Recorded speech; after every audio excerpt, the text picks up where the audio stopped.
This is Steve Downs, the voice of Master Chief Sierra 117, with a shout out to the Xbox Expansion Pass. Keep your heads up during this time of isolation. Stay positive. Play some games. Most importantly, finish the fight. Thanks for listening to XEP. Master Chief, out.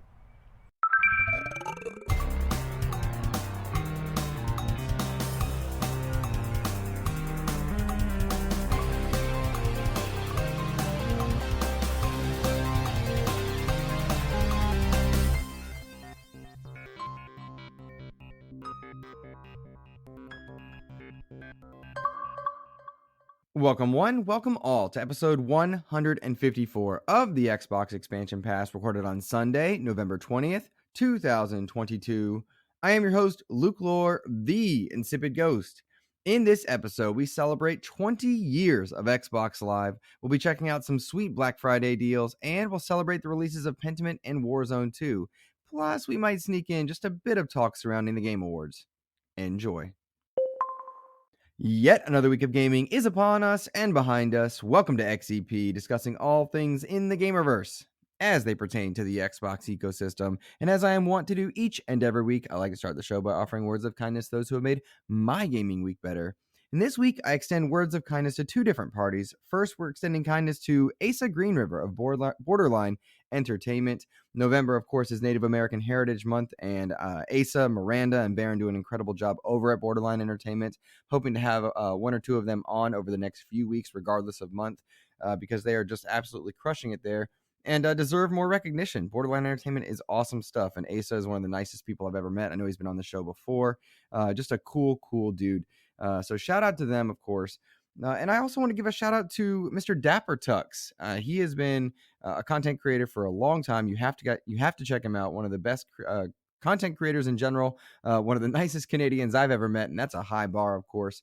And we just reconnected over the past few weeks, and he absolutely has made my timeline better. And I really appreciate you, Dapper. You're awesome, man. Let's talk about a couple things here. First up, this past week, Xbox Live celebrated its 20-year anniversary. This was done on November 15th, making it 20 years of Xbox Live. It was first introduced, of course, on the original Xbox. I know we had Seamus Blackley on a few months ago, and he talked about the importance of networking that console, having that network cable to really take it into the broadband age. And it was a pretty cool thing, all things considered, back then. I have sporadic memories because I didn't have an original Xbox. I remember thinking to myself, oh, I could play Doom 3 on Xbox. That's really cool. But I never really jumped in past that. And I know Xbox Live really catapulted when Halo 2 launched, and that's what really just bumped it into this kind of what you would say now is like the modern world. It really just brought it into its own, and I think set a bar for gaming. The Xbox was not the first console to be networked. You had the Dreamcast, which had a dial-up service in terms of multiplayer, right? I know Sega Channel was a thing at one point on Genesis, but to bring it into a broadband age really set a bar that I think the PlayStation 2 chased a bit. And then you look at where the 360 and PS3 went, and Nintendo's still chasing, of course. They still haven't gotten up to that speed set, but it's kind of cool to think Xbox Live has been around for 20 years. And I know you guys probably have some incredible memories about Xbox Live. I think about being in the dorms, resetting my Xbox 360 to have its DNS match my laptop so that the school networks thought my Xbox was my laptop, which was really cool because I felt all neat and hip, recoding my 360 to make sure it looked like my laptop. And then picking my Xbox Live name, right? Like I wanted to play Ghost Recon and Gears of War. And I love the word ghost and ghosting people and being stealthy, yada, yada, yada. And so Insipid Ghost was born, and that's where that came from.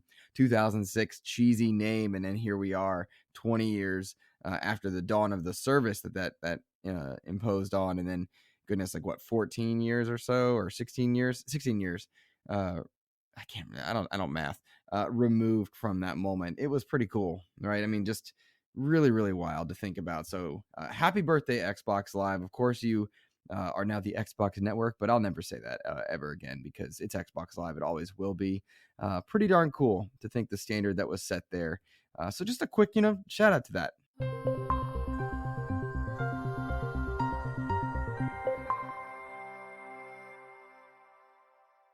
Well, Black Friday sales are now in full swing at the time of this recording. Xbox had all of their sales go live on the 17th. Tons of stuff discounted. I know a lot of stores are now, at the time of this recording, putting up their stuff to try and avoid that one-day rush of Black Friday and kind of ease the burdens of their retail systems. But a lot of good gaming to be had if you're willing to spend just a little bit of money and far less than you normally would. I think the biggest deal on the Xbox side of things is that the Xbox Series S is $50 off. And that brings it down to, I think, what you might call the magic sweet spot of $250. To me, that is the perfect price point and what I think should be the permanent price point for that little box of magic. For the record, Xbox eats a ton of cost on their consoles. They are losing well over $100 on the Xbox Series S every time they sell one, hoping they'll make that money back via services, games, purchases, that kind of stuff. But to me, a $250 price point is the perfect low barrier to entry into next gen gaming, and I can't recommend it enough. If you are on the fence about the Xbox ecosystem, maybe you're a PlayStation gamer that happens to listen to this show, or you primarily play on your Switch or PC, and you're interested in Xbox gaming, I would say if you're a PC gamer, think real carefully because you can do a lot of the Xbox stuff on your PC. But if you're a Switch or PlayStation gamer, you're on the fence, this is the deal for you. This is what you should be taking advantage of. Snag this Series S, the ability to play cloud games from your console so you don't have to download stuff to try them out. Absolutely a huge win. I think it's important, especially if you're trying to worry about data costs and space costs of storage, right? Because some of the most popular games like Warzone are well over 100 gigs, and that's a good fifth of the Series S's memory. But I absolutely think you should be checking out this system if you're on the fence about Xbox ecosystem. $250 is the perfect jump in point. You can get all of the Xbox first party titles on Game Pass. I know a lot of the games go on sale, but really you use Game Pass. That is absolutely the way to go. So many day and date games drop into there. There's a huge legacy of Xbox titles. If you haven't jumped in, people will talk all day long about Forza, Gears, and Halo, and they absolutely should. Because those games are absolutely incredible. If you're new to the platform, the amount of history in the Master Chief Collection, the incredible experiences you get to have in Forza Horizon, just well worth it for sure. But then you look at Grounded, you look at Sea of Thieves, you look at something like Pentiment that shouldn't exist at all, and yet here it is. I think your way to go is Game Pass for sure. And if you're new, by the way, the $1 for Game Pass is year round, and Game Pass itself is discounted during this Black Friday sale at a lot of retailers. This is the place to jump in. Absolutely check this one out. This should be the thing that pushes you over the edge. And I still think Microsoft should eat a little bit more of that cost and get that price point down to $250. I know right now all the rage is about possibly raising console prices, and that is a fear that I think is rational for people to have. We've seen PlayStation raise their prices in several markets. Nintendo is strongly considering it. They've said as much. And Xbox with Phil Spencer has also said they may have to raise prices in the future, but not for this holiday. So if you're on the fence, this is the way to go for this holiday for sure. To kind of talk a little bit more about these sales, they're doing, I'm just going to read from the quick bullet points that they have. 30% off select gaming accessories. That's like controllers and headsets and such. 67% off hundreds of digital games. 50% off select Xbox Game Studio titles. Again, do that through Game Pass. Don't buy an Xbox Game Studio title. And then 70% off select PC digital games. I'll say again, Game Pass the way to go there. I've looked at those sales and I've snagged a few things for sure. I snagged Sonic Origins, which I'm a big fan of Sonic Mania. I really like that 2D Sonic stuff. And it runs in something called the Retro Engine by Christian Whitehead. And Sonic Origins are the original 3 games remastered is not the right word, but tooled into that retro engine to improve gameplay experiences. And it's absolutely the way to go. I played through and beat Sonic the Hedgehog for the first time ever. In a 2D Sonic world, which was an absolute blast. I'm playing through Sonic CD right now before heading into Sonic 2. And they play like a dream. So if you liked Sonic Mania, Sonic Origins is on sale. That one's a really good time for sure.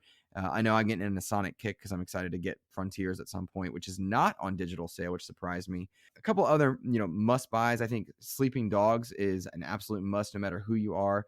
You should absolutely be checking that game out. The Witcher 3 is on a huge sale right now, and that's a big win because the next gen update is in 3 weeks at this point, and it's a free update. So snag The Witcher 3 for like what I think it's $30, maybe even less than that. I'll pull it up at some point. And that is just a sweet, great price point for one of the best games ever made. Second best game ever made, in my opinion, just behind God of War 2018. I snagged Red Dead 2 for $20. I tried to buy that game a few weeks ago. I bought the story mode. The story mode is not the single player campaign. It's like a multiplayer thing. But the single player campaign is down to $20, and I'm in for that one to try it out finally, for sure. They've got Dying Light 2 down to $30, which is pretty darn cool. The Assassin's Creed games are there and pretty heavily discounted. Destiny 2 is down to $20 for the Witch Queen, which is neat. Gotham Knights is at $40, which is a great price point for that game. If you're a Bat fan and you are wanting a Batman experience or a Batman style experience, definitely check out Gotham Knights. I really love that game. I understand where some people are coming from with it not being for them. Totally get that, but $40 is the right way to go. Please don't miss Cyberpunk 2077, $30. That game is incredible. Really, really loved my time with Cyberpunk. I know the Resident Evil remakes, Resident Evil 2 and 3, I think are like down to $10. That's a big win for sure. The Lego Star Wars. Hey, if you're a family person, Lego Star Wars is $30, which is not to be missed. I really liked Lego Star Wars for sure. Tons of indie games are on sale.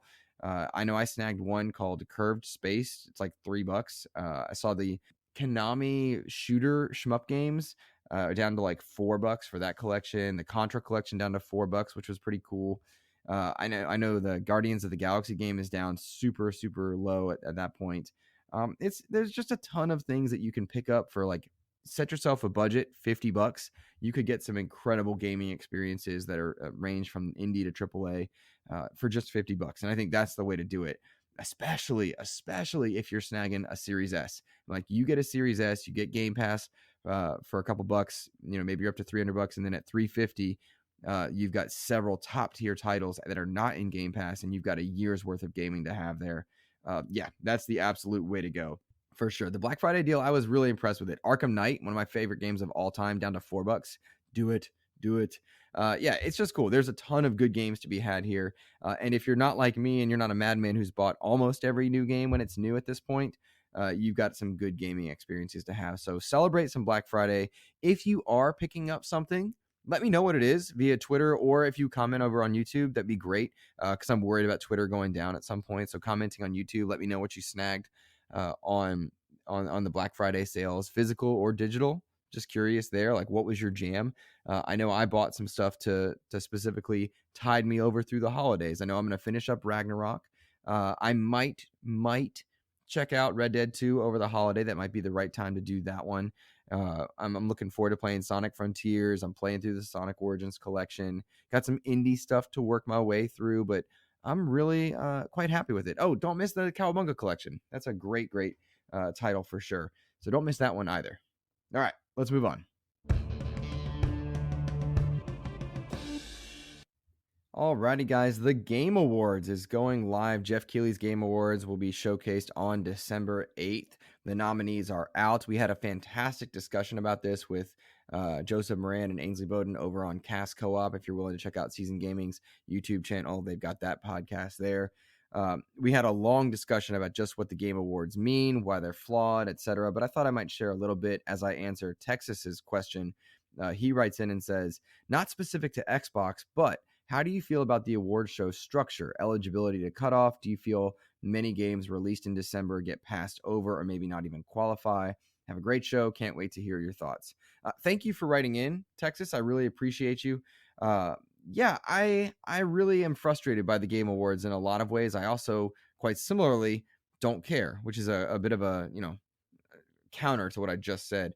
I am kind of over the Game Awards, not in terms of the celebration. I think the celebration of our medium is super important. I love how much passion Jeff Keighley and his teams put into celebrating video games, and I think that's really special. But more and more, I feel like the Game Awards is a really flawed process, and it really demeans a lot of the games that come out if they don't fall into a very specific set of categories that are really nebulous in how they get decided. I know they've come out and explained a little bit about panels for deciding once the nominees are in, but really and truly, I look at a lot of the nominations and I raise questions for why this, not that, what the factors are. Is there a lot of media bias in the people they're checking into? Is there a political level of bias, and be careful with interpreting that. I don't mean that in any like grand Democrat Republican type way, but just in terms of, are you going to outlets that tend to focus on really niche topics, and that is how they factor in as opposed to game quality, right? I also wonder, why the timing is what it is. It's really frustrating to me that a game can come out uh, prior to the deadline and for the cutoff, but not get nominated, because they had nominations complete and public before the cutoff to their panels, and that's really frustrating to me. I'm thinking about Pentiment in this case. Pentiment, a game that is not for me, but multiple tens throughout the gaming industry, tons of people loving it. This game was released well prior to the cutoff timing for nominations of the Game Awards, and yet all the nominations were put public before the cutoff date. And that to me is a very strange thing. Like, why would that be the case? I really wish they would transition, as opposed to an end of the year thing, make the Game Awards a beginning of the year celebration. Have the Game Awards in January. Let the cutoff timing be from January to December, and then in the next year you have your award showcase for everything from the prior year, and you use that time to spotlight and celebrate upcoming titles. All the commercials that go into it can be for the February, March, April rush, or the stuff for later on in the year. I think that would be the way to do it. I really don't like just how sketchy I think a lot of the Game Awards is, in terms of getting people out. Again, I'm really bothered by this. A game can be out before the cutoff date, but not even be considered for the timing. And I think it's very arbitrary how they decide the timing. So I'd really like to see perhaps a bit more transparency, but really just shifting the release window of the nominations and the award show itself would be absolutely the way to go. I will pull up a couple of the nomination categories, because I think there's also a lot of frustration in having the same games nominated for the same categories. For Game of the Year, they've got a Plague Tale Requiem, Elden Ring, Ragnarok, Horizon Forbidden West, Stray. What the hell is that doing there? And Xenoblade Chronicles 3. Those are some pretty good games, with the exception of Stray being a pretty heavy outlier. It's pretty odd to see that one in there ahead of some other titles. But like, who's to argue with Elden Ring? Who's to argue with God of War Ragnarok? Those are top tier titles. I think Plague Tale gets a lot of love, which is great. Xenoblade Chronicles 3, perhaps a smaller audience, or a less engaged audience in the timelines that I curate on my feeds. But great to see that title in there. And Horizon Forbidden West, I mean, that perpetually glossed over is the Horizon series, because they just can't seem to release without another big title near it. But I'm really excited for that one. But then you look at Best Game Direction: Elden Ring, Ragnarok, Forbidden West, Immortality, and Stray. Then you look over at Best Narrative: Plague Tale, Elden Ring, Ragnarok, Forbidden West. And you can go through a lot of Best Art Direction: Elden Ring, Ragnarok, Forbidden West. Like, it's really frustrating to me to see the same games in so many categories, and there is a logic to that. But by doing that, I think we pass over so much else to have just the same 3, 4, 5 games. And that's really, really frustrating. How could Pentiment not be considered in some of these categories? It surprises me. Again, not a game for me, not my game of the year by any stretch of the imagination, but who's to argue art direction? Who's to argue narrative? Those are top tier art direction and narrative titles. Much ado about has been made about the Forza Horizon series, which did get representation in last year's Game Awards, but that's top tier gaming stuff. Why would or wouldn't that be in there?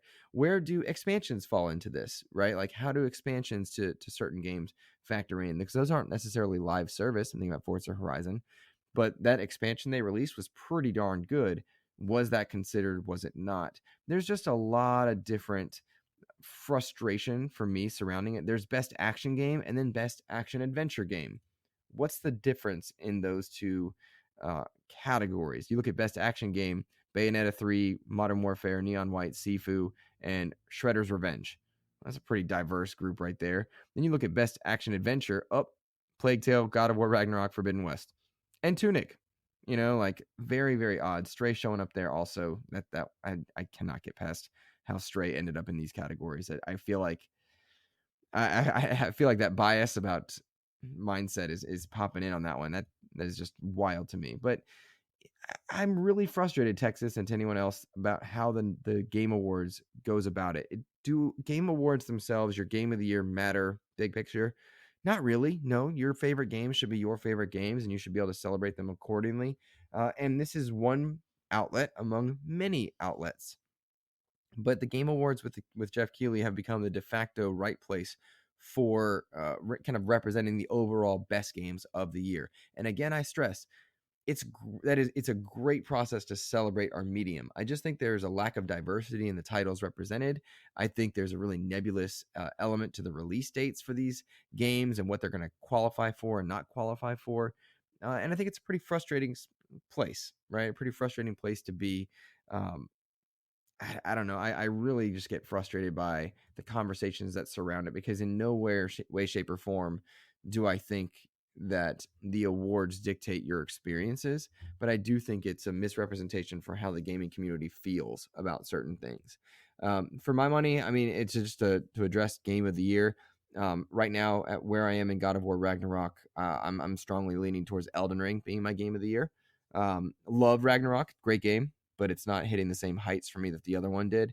And so Elden Ring pretty de facto falls into that category. And then some of my favorite gaming experiences of this year are not even on this list. Talk about the Cowabunga collection. I think about Shredder's Revenge. I think about Gotham Knights is one I really enjoyed. That has no business in a game of the year conversation in terms of quality and whatnot. But like for me, it was one of my favorite gaming experiences this year. So lots of debate to be had, I guess, in that case. And then, are people going to remember Callisto Protocol if the game is as good as it seems to be? Are they going to remember it in next year's nomination, or is it going to have Jedi Fallen Order syndrome? I just get frustrated, I think, by how we go about the Game Awards with Jeff Keighley, but I also want to remind everybody, it doesn't really matter. Enjoy your games. And my suggestion to you, if you loved a video game, tweet, email, Instagram, whatever platform you use, let those developers know you enjoyed their title. Big and small, I think it's important that we thank developers for the great experiences they have, especially if those experiences have flaws and the game developers are still creating despite some criticism there. So that's my shout out to them. Alrighty, guys, a quick note on Volition. It looks like after the Saints Row failure, Volition is now going to be absorbed by Gearbox, with Embracer Group reorganizing the management stuff going on. In a statement put out, it said, the reception of Saints Row did not meet full expectations and left the fan base partially polarized. The game development studio Volition has been working hard to improve the player experience.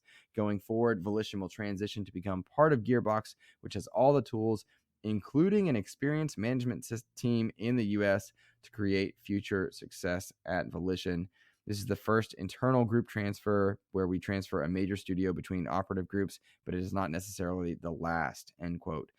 Pretty big statements coming out of Embracer. Of course, there's a lot to take in as far as why this happened. Certainly, Volition's efforts with Saints Row botched pretty heavily, with critical reviews pointing out just all the technical failures there, and it makes perfect sense.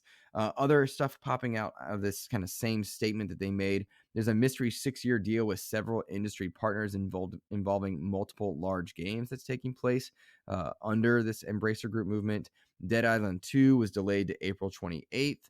Investments have been too slow in terms of their returns, and an internal review is underway, which may lead to spin-off companies, which is interesting to see them fold one company or one studio underneath the management of another, but they might do spin-offs as well. It's just one of those interesting things to follow as Embracer Group works to make money off of their many, many, many acquisitions. I don't think the Volition news is a surprise. Of course, they botched that Saints Row launch pretty heavily. It's kind of a bummer. I am interested to see just what Gearbox brings to the table in terms of management. I know we had Borderlands 3, which was a pretty big hit, but failed to reach the heights of Borderlands 2. They've been supporting that game pretty well. It was a pretty underrepresented Telltale-like title with Tales from the Borderlands, which nobody seemed to really notice, despite it coming out to good critical reviews. You have to wonder what's going on with that one. Nonetheless, Embracer continuing to be a talking point for a lot of reasons, and I'm just kind of curious to see what happens. I am glad Dead Island 2 got delayed to April. It was in a crowded window, and I'm glad it's not there anymore.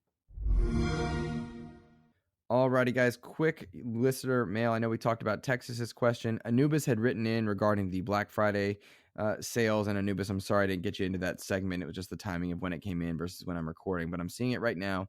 Any holiday deal shout outs, he says. Off the top of my head, I know there's some Series S stuff out there for $250 and some deals even better. The Cowabunga collection for $20 at GameStop. That's probably the only game I'm buying this week. Anubis, can't go wrong with the Cowabunga collection. I know I detailed some of the other titles that I think are worth snagging, but yeah, you can't go wrong with that. I really, really love the Cowabunga collection. That's a great experience for sure. Again, I'll just remind, I'm Sonic Origins for me for a cool retro experience. Red Dead 2, Gotham Knights, Cyberpunk. I mean, there's a lot of good games there for sure. I was quite pleased with the Black Friday sales this year, with the exception of Sonic Frontiers, which has only seemed to be discounted physically, not digitally. I have a feeling I'm going to go get it physically, and then they're going to drop it on like a Cyber Monday sale. But what are you going to do? Another question popping in from Edward Varnell. He says, as Microsoft gears up for 2023, do you think they'll have a big conversation? There'll be the big conversation about games. Will they have a roadmap for at least 5 of their titles after their release? Edward, we say this too often, but it feels like next year is Xbox's year, right? Shout out to what they have coming out. We've got, of course, Redfall. We've got Starfield. You have to think they're going to get one more title in there. I think 2023 could be Microsoft's best year in a long time. I'm not sure Redfall and Starfield are games for Luke Lohr, but I'm absolutely going to try them thanks to Game Pass. You got to think Ghostwire Tokyo is going to be out on Game Pass earlier in the year, but I feel like it'll be a pretty muted release given that, Deathloop didn't really make anybody excited when it really hit Game Pass. I feel like it just kind of was like expected and no big to do about it. But they've got a lot of stuff that needs to be shared and shown. What's happening with Fable, what's happening with Avowed, what's happening with Perfect Dark, what's happening with. We know a lot of their titles that they've got coming up. We know that different teams are working on different projects. What's going on with Indiana Jones, Outer Worlds 2? Is that anywhere on the horizon? Probably not. But what's going on with this or that? 2023, they really need to stamp out like, hey, this is what we got going on. This is what's coming to our games. Sea of Thieves continues to impress in terms of its content creation and production. Forza Horizon, big splash when it first launched and then kind of faded out of the conversation despite successful numbers. Halo Infinite just dropped its winter update, which did really well. Forge is really turning some heads, and the winter update has brought a lot of different gameplay experiences and battle passes. But that Season 3, where they bring in... it looks like Season 3 is going to bring in a couple new features. I had to stop myself. And then Season 4 will have Project Tatanka, which is going to be the Battle Royale. There's a lot of elements to be excited about for the first party element, but I need to see new. I need to see special. So we'll see there. Alrighty, guys, that's going to do it for this show. If you are listening to the Xbox Expansion Pass on a podcast service and you have a question for me, you can always write in insipidghost@gmail.com. I am checking and being more diligent about checking the comments over on the YouTube side, particularly with Twitter starting to fade away. If Twitter's still alive, you can find me on Twitter @InsipidGhost and the same handle over on Instagram. Caveat, I haven't posted anything on Instagram. I'm only using that as a reserve just in case Twitter does somehow fail. Thanks to Elon's antics. But please do check out the YouTube side of things. I'm working on YouTube Shorts. I've got some content creation plans in the works for the next few weeks just for fun. And yeah, that'll pretty much do it. Thank you guys so much for listening. Some good interviews coming up in the next few weeks. Take care.